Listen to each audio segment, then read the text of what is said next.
we've got the resurgence of Norton. So here we have UK premiere of Norton's Resurgence. So we've got the Atlas GT, and across here we've got, there's another Atlas GT.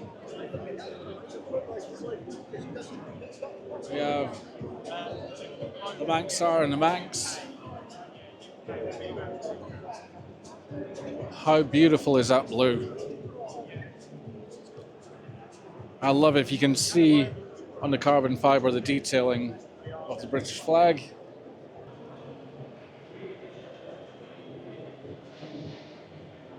So here is the Norton Atlas.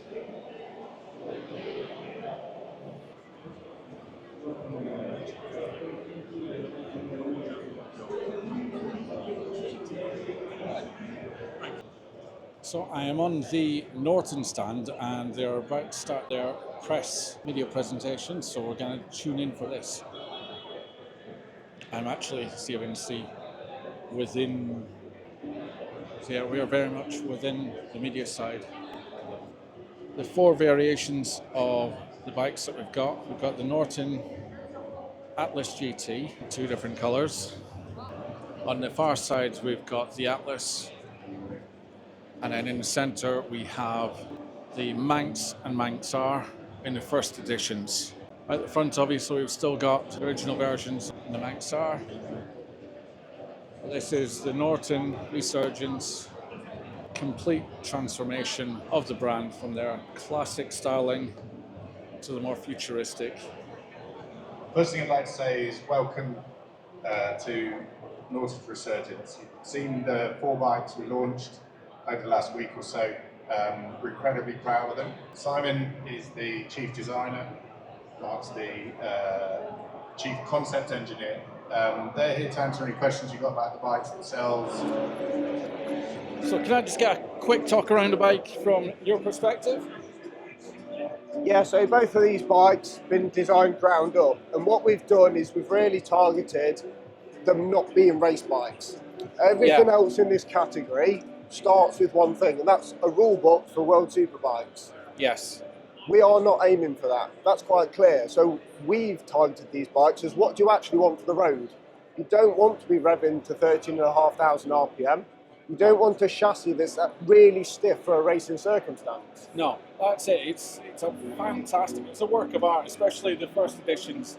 So I appreciate the little designs. So like the Union flag, sorry, I was going to say Union Jack, but Jacks are on ships. Yeah. But yeah, into the carbon fibre wheels, even to the point of the billet rear set, sorry. Yeah, exactly, yeah. Because that's not on the ones that are right in front. No, so this one, the first editions, we've got the billet levers, the reservoir caps, the bar ends, even down to the panels on the engine cover here. Yeah. So there's lots of little bits that when you start looking at it closer, you spot something else every day you look at it. And that's it. It was just fascinating to stand just behind the glass and just go, I just noticed that. That's not on those ones. That's on these ones. Yeah, absolutely. It just led my eyes to the next thing. What's the next thing? Yeah, Krapovich exhaust for the first editions. Absolutely, yeah. Brembo brakes, they stand out. As soon as they catch your eye, you can't not see them, especially when you're looking at the other bikes as well. Yeah. It's the fact that you've got bikes out there, they're still beautiful bikes, but it's the little details that make the first editions. It makes them special at the end of the day. That's it. It's an absolute work of art. And that's just this one. If we turn our back, we've got the Manx R, and again, the colours. Whoever came up with the idea for the beautiful, I don't even, what's it called? I'm not sure what they've called this colour. I think it's glacier blue, but I might be wrong. But it's awesome. It just sets the bike off so well. But it's something we've actually looked at quite a lot on these new models, is the colour. Yeah. So when we look at the motorcycle industry, it can be a bit old school at times and be flat colours. So we've looked at some really deep automotive colours. We've got the blues, we've got the gunmetal grey, but it's a really deep metallic colour. Yeah, I love. I didn't catch it. You were too busy talking in conversation there. I don't want to ruin your flow. I'm going to see if I can just focus on that. Yes, I got it. So this is 000 of 150. So there's only going to be 150 of the first editions Of each of them, yes. of each of them. So 300 of these bikes combined units. 000. That's in front of us. Absolutely. Does it make you proud? Absolutely. It's got it. I've lived with this project from day one, essentially, when it was a very simple brief of we need to do a new superbike. Yeah. And the product's evolved and evolved as time's gone on. But what we've ended up here is truly special because it's something different to everything else out there. Yeah. Now, I've previously ridden the Commando 961s a couple of times, and there's something about that bike that's engaging. And that's what I'm really sort of hoping and praying, that because you've not, like you said, you've designed it for the road, you've designed it for the ride, it's not designed to go around the track. This is something that's absolutely designed for you to enjoy the ride. So I'm really hoping that's something that's going to be captured and you're actually proud that you've achieved it. Well, the thing is, with the 1200cc motor and the way we've tuned the torque range, it means that in the mid-range, where a normal person would use it, the torque is way beyond what anyone else produces.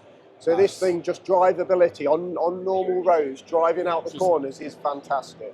Twist and go and pull. Absolutely. Absolutely. Thank you very much for the short but sweet, very, very sweet tour of the two bikes. No problem. Love it. Thank you very much. So that was interesting.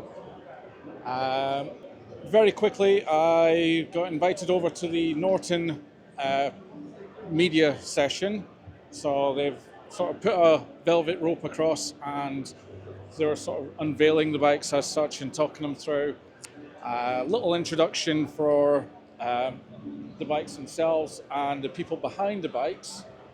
The chief technical officer for creating the Manx and Manx R is a guy called Mark, and he took me straight up and got me to have a look around the bikes, what he liked, what he was proud of, and yeah, you'll see it on the channel. Very, very humbled and feel very, very fortunate for just being in the right place at the right time